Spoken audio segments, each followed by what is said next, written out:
pangarap ko'y kay hirap abutin.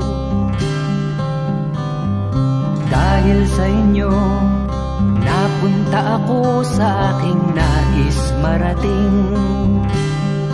Nais ko kayong pasalamatan kahit man lamang isang awitin. Parang kailan lang halos ako ay magpalimos sa lansangan.